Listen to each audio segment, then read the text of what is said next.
தேவனுக்கு மகிமை உண்டாவதாக. இந்த நாளிலும் காஸ்பல் டிவி தொலைக்காட்சி மூலமாக உங்களை சந்திப்பதிலே நாங்கள் பெரும் மகிழ்ச்சி அடைகிறோம். இந்த நாளிலும் திருவெளிப்பாட்டின் புஸ்தகம் 3ஆம் அதிகாரம் அதன் 8ஆம் வசனத்துல, உன் கிரியைகளை அறிந்திருக்கிறேன், உனக்கு கொஞ்சம் பலன் இருந்தும் நீ என் நாமத்தை மறதலியாமல் என் வசனத்தை கை கொண்டபடினாலே இதோ திறந்த வாசலை உனக்கு முன்பாய் வைத்திருக்கிறேன், அதை ஒருவனும் பூட்ட மாட்டான் என்று தேவ ஆவியானவர் கொடுத்து அந்த வசனத்தின் அடிப்படையில திறந்த வாசல் என்ற இந்த நிகழ்ச்சியின் மூலமாய் உங்களோடு தொடர்பு கொள்வதிலே நாங்கள் மகிழ்ச்சி அடைகிறோம். இந்த நாளில நம்முடைய இரட்சகரும் ஆண்டவருமாய் இயேசுவின் மூலம் தேவன் இந்த உலகத்துக்கு ஏற்படுத்தின சுவிசேஷத்தின் அடிப்படை சத்தியம் ஒன்றை குறித்து நாம் சிந்திக்க போகிறோம். மத்தேயு சுவிசேஷம் 28ஆம் அதிகாரம் 19-20 வசனத்துல ஆண்டவர் நம்முடைய சீடர்களுக்கு கொடுத்து அந்த கட்டளையை நாம் படிக்கிறோம். நீங்கள் புறப்பட்டு போய் சகல ஜாதியையும் எனக்கு சீஷராக்கி இதா குமாரன் பரிசுத்தாவின் நாமத்தினாலே ஞான ஸ்நானம் கொடுத்து நான் உங்களுக்கு கட்டளையிட்ட யாவையும் அவர்கள் கடைபிடிக்கும்படி அவர்களுக்கு உபதேசம் பண்ணுங்கள் என்று ஆண்டவர் சொன்ன அந்த வசனத்தின் அடிப்படையில் இயேசுவுக்கு சீஷராகுதல் என்ற தலைப்புல நாம் மிக முக்கியமான சுவிசேஷத்தின் அடிப்படை சத்தியங்களை நாம் சிந்திக்கிறோம்.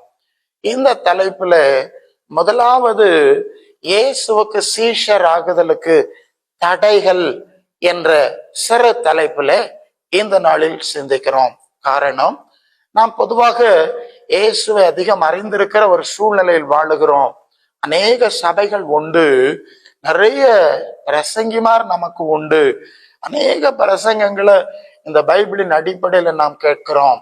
என்றாலும் இயேசுவுக்கு சீஷராகுதல் என்ற விஷயம் இன்றைக்கு பெருமளவு மங்கி மறைந்து அப்படி ஒரு விஷயமே இருப்பது ஜனங்களுக்கு தெரியாத அளவுக்கு ஒரு இருளுக்குள் சென்று கொண்டிருப்பதை நாம் பார்க்கிறோம். ஆனபடினால்தான் பரிசுத்த ஆவியானவர் இந்த காரியத்தை மிக முக்கியமாய் பேசும்படி எங்களுக்கு உணர்த்துதல் தந்தபடினாலதான் இந்த தலைப்பிலே சிந்திக்கிறோம். ஆக இயேசுவுக்கு சீஷர் ஆவதற்கு இந்த நாட்களில் தடையாய் விளங்கக்கூடிய காரியங்களை முதலாவது நாம் சிந்தித்து அதில் நாம் தெளிவு பெற்று அடுத்த நிலைமைக்கு நாம் செல்ல தெய்வம் நமக்கு உதவி செய்வாராக. இந்த வார்த்தையை நீங்க நன்றா கவனிங்க. எனக்கு சீஷராக்குங்கள். யோவான் 4ஆம் அதிகாரம் 1வது வசனத்துல வந்தா, இயேசு அநேகரை சீஷராக்கி ஞானஸ்நானம் கொடுத்தார், நம்முடைய சீடர்களை வைத்து ஞானஸ்நானம் கொடுத்தார் என்று சொல்லி நாம் அங்கே வாசிக்கிறோம். இயேசு சீஷர் ஆக்கிதான் ஞானஸ்நானம் கொடுத்து மாதிரி காண்பித்தார். சீடர்களையும் நீங்கள் சீஷர் ஆக்கிதான் ஞானஸ்நானம் கொடுக்க வேண்டும் என்று கட்டளையிட்டார் என்ற காரியத்தை நாம் பார்க்கிறோம். இந்த வார்த்தையை நீங்க நல்லா கவனிக்கணும். இது சீஷர் ஆக்குதல், இது இயேசுக்கு பக்தர் ஆக்குதல் அல்ல. இந்த நாட்களில் இயேசுவுக்கு அநேகர் சீடராக முடியாமல் இருப்பதற்கு, அதை தெரியாம இருக்கிறதுக்கு முக்கிய காரணம், இயேசுவை ஒரு புதிய கடவுளாக சித்தரித்து அவரை ஆராதிக்க வேண்டும். பல ரீதியில் ஆராதித்து விட்டான் ஒருவேளை நிறைய அற்புதங்கள் நடக்கும், அல்லது குறுக்கு வழியில அவர் பரலோகத்துல சேர்த்திடுவார். இப்படி பலவிதமான அடிப்படையில அவரை பக்தராக ஆராதிக்கிற நிலை மலிந்து காணப்படுறதுனால அவருக்கு சீஷராக முடியாத ஒரு தடை இருக்கிறது. இயேசுவை நாம் கடவுளாக கருதும் போது நாம் அவரை தூரத்திலே அந்நியப்படுத்தி நிறுத்தி விடுகிறோம். தூரத்திலிருந்து அவரை தொழுகை செய்து விட்டு போய்விட முடியும். ஆனால் அவருடைய சீடர் ஆக வேண்டும் என்று சொன்னால் நம்ம அவருக்கு பக்கத்துல வரணும், அவர் சொல்றத கேட்கணும், அவர் நடந்த மாதிரி அவருடைய அடிச்சோட்ல நடக்கணும் என்கிற நல்ல காரியம் இருக்கிறது. உதாரணமாக நீங்கள் யோவான் 8ஆம் அதிகாரம் 31ஆம் வசனத்துல இயேசு தம்மை விசுவாசித்த யூதர்களை பார்த்து சொல்லுவார், நீங்கள் என் உபதேசத்தில் நிலைச்சிருந்தாதான் எனக்கு சீசனா இருக்க முடியும். யோவான் 13ஆம் அதிகாரம் 15ஆம் வசனத்துல சொல்லுவார், நான் செய்தது போல நீங்கள் செய்யும்படி உங்களுக்கு நான் மாதிரியை வச்சு போனேன்னு சொல்லுவார். 1 பேதுரு 2ஆம் அதிகாரம் 21ஆம் வசனத்துல அவருடைய அடிச்சுவடுகளில் நடந்து வரும்படி அவர் நமக்கு மாதிரியை வைத்து போனார் என்று குறிப்பிடுகிறார். 1 யோவான் 2ஆம் அதிகாரம் 6ஆம் வசனத்துல அவருக்குள் நிலைத்திருக்கிறேன் என்று சொல்லுகிறவன் அவர் நடந்தபடியே தானும் நடக்க வேண்டும் என்று சொல்லி அந்த சீஷத்துவத்தின் அடிப்படையை இயேசுவும் அப்போஸ்தலர்களும் தெளிவாய் நமக்கு காண்பித்து தந்திருக்கிறாங்க. ஆனா நாம் அவரை தேவனாய் கடவுளாய் ஆராதிக்கக்கூடிய ஒரு எல்லைக்குள்ளே வரும்போது இந்த காரியம் எதுவும் நடைபெற முடியாத ஒரு மிகப்பெரிய தடை ஏற்பட்டு விடுகிறது என்கிறதுனாலதான் இயேசுவுக்கு சீஷர் ஆவதற்கு தடையா இருக்கிற காரியங்களை முதலாவது நாம் சிந்திக்கிறோம். நீங்கள் ஆதி திருச்சபையின் நாட்களில் அப்போஸ்தலர் 6ஆம் அதிகாரம் 1 வசனத்துல வந்தா சீஷர்கள் பெருகினார்கள் என்று வாசிக்கிறோம். அப்ப சீஷர் ஆக்கிதான் ஞான ஸ்நானம் கொடுத்தாங்க. அப்போஸ்தலர் 11ஆம் அதிகாரம் 26ஆம் வசனத்துல அந்தியோக்கியா பட்டணத்தில் வரும்போது அங்கே சீடர்களுக்கு கிறிஸ்தவர்கள் என்கிற பெயர் உண்டாயிற்று என்று சொல்லி நாம பார்க்கிறோம். அது வரைக்கும் சீஷர்கள் சீஷிகள் என்றுதான் விசுவாசிகள் அழைக்கப்பட்டார்கள் என்பது நாம பைபிள்ல வாசிக்கிறோம். இப்ப என்ன பிரச்சனைன்னா, அப்போ பாஸ்டர் இயேசு ஆராதிக்கணுங்கிற ரீதியில தான் எல்லா கிறிஸ்தவ சூழ்நிலை நடக்கிறதே, பாடல்கள்லாம் எழுதப்படுது. இதை பற்றி நீங்க என்ன சொல்ல வர்றீங்க என்று நிச்சயமா நீங்க கேள்வி கேட்க போறீங்க.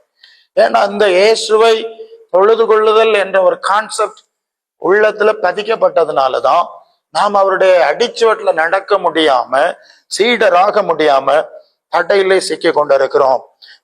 இங்கே நீங்கள் கவனிக்க வேண்டிய ஒரு வார்த்தை என்ன சொன்னா, பைபிள்ல பெரும்பாலும் நீங்கள் இயேசுவை ஆராதிக்க வேண்டும் என்ற ஒரு நிலையை இயேசுவோ அல்லது அப்போஸ்தலர்களோ குறிப்பிட்டார்களா என்பதை நான் கொஞ்சம் சிந்தித்து விட்டுதான் நாம் இங்கே கீழே வர வேண்டும். முதலாவது யாத்ராம 20ஆவது அதிகாரம் 3-5 வரை வசனத்துல மோசையின் மூலம் கட்டளை கொடுக்கும் போது தேவன் சொல்ற காரியம் என்ன தெரியுமா? என்னையன்றி உனக்கு வேற தேவர்கள் உண்டா இருக்க கூடா அப்படின்னா ஒரே தேவன் தான் இருக்கணும். 2-3 தேவன்னு சொல்றதெல்லாம் அது பைபிளுக்கு புறம்பானதுங்கிறது அந்த இடத்துல நாம புரியுறோம். ஏசாயா 46:9 சொல்லுது, நான் ஒருவரே தேவன், என்ன இல்லாம தேவன் கிடையாது, எனக்கு சமமா யாரும் இல்லை, சமானம் இல்லைன்னு சொல்ற வசனத்தை அந்த பகுதியில நாம் பார்க்கிறோம். ஆக இந்த 2-3 கடவுள்கள் இருக்கிறார்கள் என்பது பைபிளின் விசுவாசத்துக்கு ஏற்புடையது அல்ல, இயேசுவின் சுவிசேஷத்திற்கு ஏற்புடையதல்ல என்பதை இங்கே நாம் புரிந்து கொள்ள முடியும். லூக்கா 4ஆம் அதிகாரம் 8ஆம் வசனத்துல சாத்தானிடத்துல ஆண்டவர் சொல்லுகிறார், தேவன் ஒருவரையே தொழுது கொண்டு ஒருவருக்கே ஆராதனை செய்வாயா என்று எழுதியிருக்கிறது என்று சொல்லி அந்த யாத்ராகமத்துல மோசையின் மூலம் கொடுத்த கட்டளையே அவர் மீண்டும் உறுதிப்படுத்துறத பார்க்கிறோம். நான் தான் புதிய கடவுள், என்னதான் தொழுகை செய்யணும்னு இயேசு அந்த இடத்துல சொல்லல, பிதாவாகிய தேவனை ஒரே தேவனை தொழுது கொள்ள வேண்டும் என்று அவர் சொல்றத நாம பார்க்கிறோம். இதே காரியத்தை தான் 1 தீமோத்தேயு 1ஆம் அதிகாரம் 17ஆம் வசனத்துல வரும்போது பவுல் சொல்வார், அதரிசனம் உள்ள ராஜனுமா இருக்கிற தேவனுக்கு மகிமை உண்டாவதாக என்று சொல்லுவார். அவருக்கு வடிவம் கற்பிக்க கூடாது, அவர் ஆவியா இருக்கிற தேவன் என்ற பொருளை நாம் அங்கே பார்க்கிறோம். இவ்விதமாக 6ஆம் அதிகாரம் 16ஆம் வசனத்துல வந்தாலும் ஒருவராய் சாவாம உள்ளவர், சேரக்கூடாத ஒளியில் வாசம் பண்ணுகிறவர், ஒருவரும் கண்டிராதவர், காணக்கூடாதவருமா இருக்கிறவர், அவருக்கே மகிமை உண்டாவதாக என்று சொல்லி மீண்டும் அந்த பகுதியை நாம் புரிகிறோம். ஆக இந்த ஒன்றுக்கு மேற்பட்ட கடவுள் கொள்கையை இயேசுவின் சீடர்கள் ஏற்றுக்கொள்ளக்கூடாது, முதல் விஷயம். 2வது, வடிவத்தில் உருவத்தில் நாம் அவரை கற்பனை பண்ணக்கூடாது. அது வானத்துல பறக்கிற பறவை மாதிரி இருக்கலாம், உலகத்துல இருக்கக்கூடிய மனித வடிவமாகவும் இருக்கலாம், தண்ணீர்ல இருக்கக்கூடிய நீந்தக்கூடிய மற்ற ஜந்துக்களாக இருக்கலாம். இதுக்கு ஒப்பான எந்த ரீதியிலும் நாம் தேவனை கற்பனை பண்ணக்கூடாது என்பதை இந்த பகுதியில மீண்டும் ஒரு முறை நாம் அடிப்படையில் புரிந்து கொள்ள வேண்டும். எப்படி இயேசுவின் சீஷத்துவத்துக்கு எதிராய் இயேசு ஆராதனை கொள்கை வந்ததுங்கிறது இதை சரியாய் நீங்கள் புரிந்து கொள்ள வேண்டும் என்பதற்காகவே நான் வேத வசனங்களை உங்களுக்கு கொடுத்து கொண்டிருக்கிறேன். யோவான் 4ஆம் அதிகாரம் 21 24 வரை உள்ள வசனங்கள்ல வந்தா இயேசு சமாரிய ஸ்திரீட்ட சொல்றார், நீங்கள் எங்கும் பிதாவை தொழுது கொள்ளும் காலம் வருகிறது. நான் ஒரு புதிய கடவுள், இனி என்ன தொழுது கொள்ளும் காலம் வர்றதுன்னு இயேசு அங்க சொல்லல. பிதாவை தொழுது கொள்ளும் காலம் வருகிறது என்று சொல்லிவிட்டு ரட்சிப்பு யூதர்கள் மூலமாய் வருகிறது என்று ஒரு குறிப்பை கொடுக்கிறார். அதாவது யூதர்கள், இஸ்ரவேலர்கள் எந்த கடவுளு எந்த தன்மையில தொழுகை செஞ்சாங்களோ அதே தன்மையில தான் உலகத்தில் உள்ள எல்லாரும் தேவனை தொழுகை செய்ய வேண்டும் என்பதை ஆண்டவர் குறைப்படுகிறார். தொடர்ந்து 24ஆம் வசனத்துல தேவன் ஆவியா இருக்கிறார், தேவன் ஆவியா இருக்கிறார், அவரை தொழுது கொள்ளுகிறவர்கள் ஆவியோடும் உண்மையோடும் தொழுது கொள்ளணும். இங்க புதிய மொழிபெயர்ப்புல வந்தா தேவன் உருவமற்றவர், அவருடைய உண்மை இயல்புக்கு ஏற்ப உள்ளத்தால் தான் அவரை தொழுது கொள்ள முடியும் என்று நாம் வாசிக்கிறோம். ஆக பரலோகத்தின் தேவனுக்கு, தூய ஆவியானவராய் இருக்கிற தேவனுக்கு நாம் ஒரு வடிவத்தை, ஒரு ரூபத்தை கற்பிப்போம் என்று சொன்னால் அது விக்கிரக ஆராதனை ஆகிறது என்பதை நாம் அறிந்திருக்க வேண்டும். ஒருவேளை இயேசு அதர்சனமான தேவனுடைய தற்சரூபமா இருக்கிறார் என்று கொலோசையர் நிருபத்தில் சொல்லி இருக்கிறதே என்று நாம் சொல்லி கொண்டாலும், அந்த கருத்தை சொன்ன பவுலே எந்த இடத்திலும் சொரூபத்தில் இயேசுவை தேவனாய் தொழுது கொள்ளவில்லை என்பதையும் நாம் இங்கே கவனத்திலே கொள்ள வேண்டும். நாமும் கூட தேவனுடைய சாயலை பிரதிபலிக்கிறோம் என்று வேத வசனங்களிலே நாம் பார்க்கிறோம். ஆகவே ஆவியா இருக்கிற தேவனை ஆவியாகவே தொழுது கொள்ள நாம் கடமைப்பட்டவர்களாக இருக்கிறோம் என்பதை இந்த இடத்துல மறந்து விடக்கூடாது. சில நீங்கள் அப்போஸ்தலர் 2ஆம் அதிகாரம் 21ஆம் வசனத்துல பேதுரு சொல்வார், யோவேல் சொன்னதெல்லாம் நடந்து கொண்டிருக்கிறது, அப்பொழுது கர்த்தருடைய நாமத்தை தொழுது கொள்ளுகிறவன் ரட்சிக்கப்பட்டுருவான்னு யோவேல் சொல்லி இருக்கிறான் என்று சொல்லி யோவேல் 2ஆம் அதிகாரம் 32ஆம் வசனத்துல இருக்கக்கூடிய பகுதியை பேதுரு நினைப்பூட்டுகிறார். அப்ப யோவேல் எந்த தேவனை தொழுகை செஞ்சாரோ அதே தேவனை தான் மற்றவர்களும் நாமும் தொழுகை செய்ய வேண்டும் என்பதை பேதுரு வலியுறுத்துவதையும் நாம் இங்கே உணர்ந்து கொள்கிறோம். அடுத்தபடி நம்முடைய இரட்சகரும் ஆண்டவருமாகிய இயேசு எல்லாவற்றுக்கும் மாதிரி காண்பித்தேன். அதாவது அவருடைய சீடத்துவத்துக்குள்ளே வரும்போது நாம் அவருடைய மாதிரியில நடக்க வேண்டிய ஒரு அவசியம் ஏற்படுகிறது. இப்ப தொழுகையை குறித்து இயேசு காட்டின மாதிரி என்ன என்பதை நாம் பார்க்க வேண்டும். மத்தேயு 11ஆம் அதிகாரம் 25ஆம் வசனத்துல, வானத்துக்கும் பூமிக்கும் ஆண்டவரே, இவைகளை ஞானிகளுக்கும் கல்விமான்களுக்கும் மறைத்து பாலகருக்கு வெளிப்படுத்தினபடினால் உம்மை ஸ்தோத்தரிக்கிறேன் என்று சொல்லி, வானத்துக்கு பூமிக்கு ஆண்டவராகிய பிதாவே உம்மை ஸ்தோத்தரிக்கிறேன் என்று சொல்லி பரலோகத்தின் பிதாவை அவர் தொழுகை செய்து நமக்கு மாதிரி கொடுத்திருக்கிறார் என்பதை நாம் பார்க்கிறோம். யோவான் 11ஆம் அதிகாரம் 41ஆம் வசனத்துல, லாசருவின் கல்லறைக்கு முன்பாய் இயேசு நின்று, பிதாவே நீர் எனக்கு செவி கொடுத்தபடியினால் உம்மை ஸ்தோத்தரிக்கிறேன் என்று சொல்லி மீண்டும் தேவனை அவர் மகிமைப்படுத்துகிற ஒரு காரியத்தை அந்த இடத்துல நாம் பார்க்கிறோம். இதுதான் இயேசுவின் தொழுகை மாதிரி என்பதை நாம் மனதிலே கொண்டு அந்த இயேசு காட்டின மாதிரியில் பிதாவை தொழுது கொள்ள கடனாளிகளாக இருக்கிறோம். இரண்டாவது, இயேசுவின் அப்போஸ்தலருடைய தொழுகையை நாம் பார்ப்போம். 1 பேதுரு 1ஆம் அதிகாரம் 3ஆம் வசனத்துல பிரதான அப்போஸ்தலர் பேதுரு சொல்வார், நம்முடைய கர்த்தராகிய இயேசு கிறிஸ்துவின் பிதாவாகிய தேவனுக்கு ஸ்தோத்திரம் உண்டாவதா. எப்படி இயேசு மாதிரி காண்பிச்சாரோ அதே மாதிரி தான் இங்க பேதுருவும் அவர் செயல்படுத்தி நமக்கு மாதிரி காட்டுவதை நாம பார்க்கிறோம்.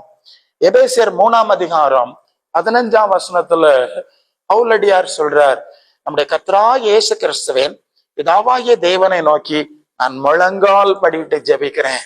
அந்த வார்த்தையை பாருங்க. ஏன்னா பிலிப்பியர் நிருபத்துல ஒரு வசனத்தை நாம் அடிக்கடி சொல்லுகிறது உண்டு.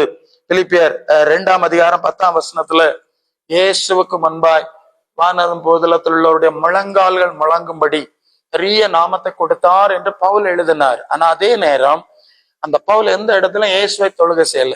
இயேசுவின் பிதாவை நோக்கி முழங்கால் படிட்டு ஜெபிக்கிறோம்னு சொல்றதுனால அந்த மொழிபெயர்ப்பை, அந்த விவரிப்பை நாம் சரியா விளங்கி கொள்ள வேண்டும். கொலோசியர் 3:17 அவர் சொல்லுவார், நீங்க என்ன செஞ்சாலும் இயேசு கிறிஸ்துவ நாமத்துல அதை செய்து பிதாவா அவர் முன்னிலையாய் பிதாவாகிய தேவனை ஸ்தோத்திரியுங்கள் சொல்றார். ஆகவே சில வசனங்களின் மொழிபெயர்ப்பு தவறுகளையோ தவறான புரிதல்களையோ பயன்படுத்தி நாம் இயேசுவின் மாதிரி அப்போஸ்தல மாதிரிகளை உடைத்து விட முடியாது என்பதை மறந்து போக கூடாது. ரோமர் 15:5 சொல்லுவார், நீங்கள் ஒரே வாயினால் நம்முடைய கர்த்தராகிய இயேசு கிறிஸ்துவின் பிதாவாகிய தேவனை மகிமைப்படுத்த வேண்டும் என்று சொல்லி அந்த சபைக்கு எழுதுகிற காரியத்தை நாம் பார்க்கிறோம். ஆக இயேசுவும் அப்போஸ்தலர்களும் பிதாவாகிய தேவனை தொழுகை செய்து மாதிரி காண்பித்தார்கள் என்பதை நாம் இங்கே தெளிவாக விளங்கிக் கொள்கிறோம். இதுல சந்தேகப்படுவதற்கு இல்லை.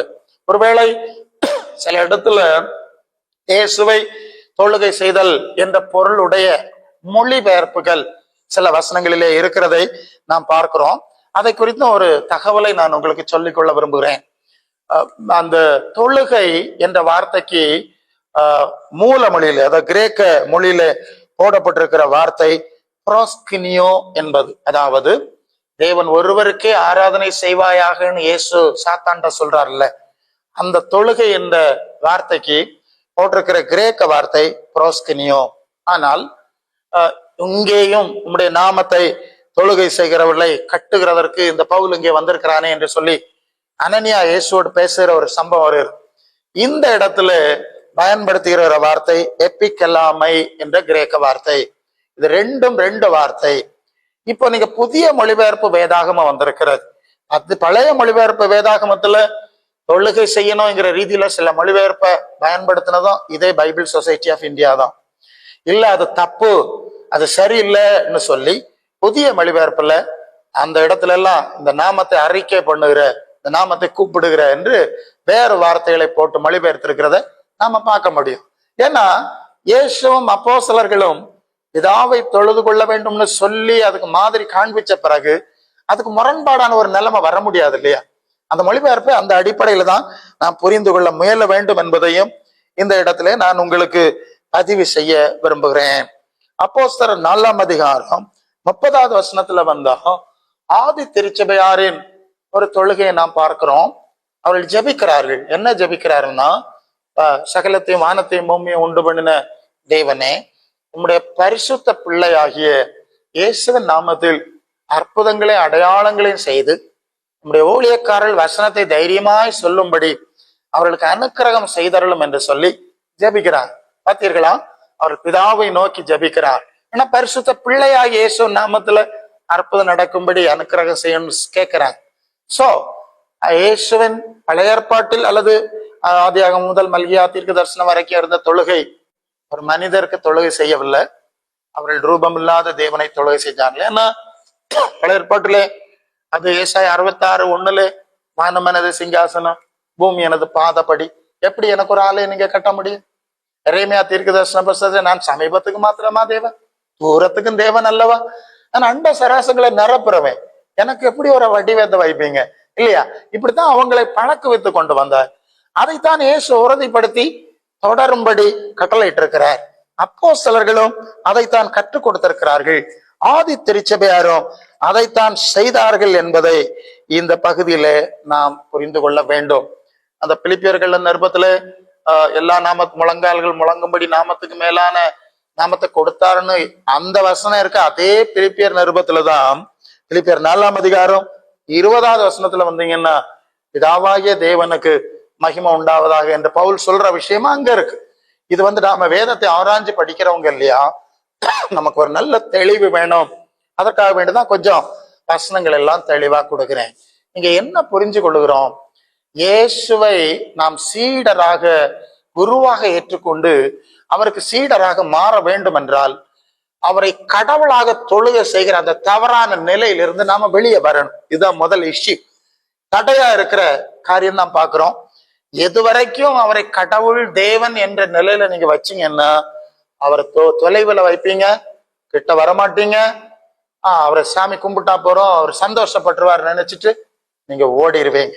அதனாலதான் மத்த 7:20-21 இருந்து வாஸ்தா, பரலோகத்துல இருக்கிற பிதாவின் சித்தப்படி செய்யாம என்ன கர்த்தாவே கர்த்தாவின் ஆராதிப்பான், பேய் வரட்டுமா, ஆனா ஒரு நாள் அவர்களை அக்கிரம செய்காரனை சொல்வேன்னு சொல்லி ஆண்டவர் சொன்ன வசனமும் அங்கே இருக்கிறது. என்ன புரிந்து கொள்கிறோம்? பரலோக தேவனை, ஆவியா இருக்கிற தேவனை அவர்கள் தொழுகை செய்த காலம் வரைக்கும் இயேசுவை குருவாக, தலைவராக, அதை நாம் அடுத்த பகுதியில பார்க்கலாம், ஏற்றுக்கொண்டு சீடராக வாழ்வதற்கு அவர்களால முடிந்தது. என்றைக்கு இயேசுவுக்கு கடவுள் ஸ்தானத்தை கொடுத்து ஆராதிக்கக்கூடிய சூழ்நிலை வந்ததோ அப்போதுதான் இந்த சீஷத்துவத்தின் அடிப்படை அனைத்தும் தகர்ந்து சுவிசேஷத்துக்கு சம்பந்தம் இல்லாத ஒரு மார்க்கமாய் கிறிஸ்தவ மார்க்கம் மாறி இன்னைக்கு கிறிஸ்துவின் சிந்தையை நீங்க பார்க்க முடியும், கிறிஸ்துவன் கனிகளை பார்க்க முடியும். இயேசுவை ஆராதனை செய்த நாடுகள்ல திருச்சபைகள் மூடப்பட்டு வியாபார ஸ்தலங்களா மாறிக்கொண்டிருக்கிறத நம்ம பார்த்துட்டு இருக்கிறோம். உலகம் முழுவதும் இயேசுவை சுவிசேஷம் கொடுத்தவங்க இன்னைக்கு அவங்க அந்த விசுவாசத்துல இல்லை. ஏன்னா அவர்கள் இயேசுவுக்கு சீடரா மாறவில்லை, இயேசுவோடு ஒரு ஐக்கியத்துல இருக்கவில்லை. அவங்க ஏதோ ஒரு கற்பனையா உருவாக்குனாங்க. அவங்க ஒருவேளை நினைச்ச மாதிரி, அவங்க கற்பனைக்கு உட்பட்ட மாதிரி காரியங்கள் இல்லாமல் இருந்திருக்கலாம், நமக்கு தெரியும். ஆகவே இந்த நாளிலே நாம் செய்ய வேண்டிய மிக முக்கியமான ஒரு காரியம், இயேசுவை கடவுளாக ஆராதிக்கிற அந்த தவறான இயேசுவுக்கும் அப்போஸ்தல உபதேசத்துக்கும் புறம்பான கொள்கையை நீங்கள் விட்டு பரலோகத்தின் தூய ஆவியானவரை தொழுகை செய்யவும், இயேசுவை தலைவராக ஏற்றுக்கொண்டு சீஷராகவும் உங்களை அர்ப்பணிக்கணும். ஒருவேளை உங்களுக்கு இது சிலர் கொஞ்சம் கடினமா இருக்கலாம், புதுமையா இருக்கலாம். நீங்கள் தேவனிடத்தில் ஜெபம் பண்ண எங்களுக்கு உதவி செய்யும், சரியான நடக்க உதவி செய்யும் என்று சொல்லி நீங்கள் ஜெபிக்கும் போது தேவன் உங்களுக்கு உதவி செய்வார். இந்த நாளில இந்த பகுதியை இந்த இடத்துல நாம் நடத்துகிறோம்.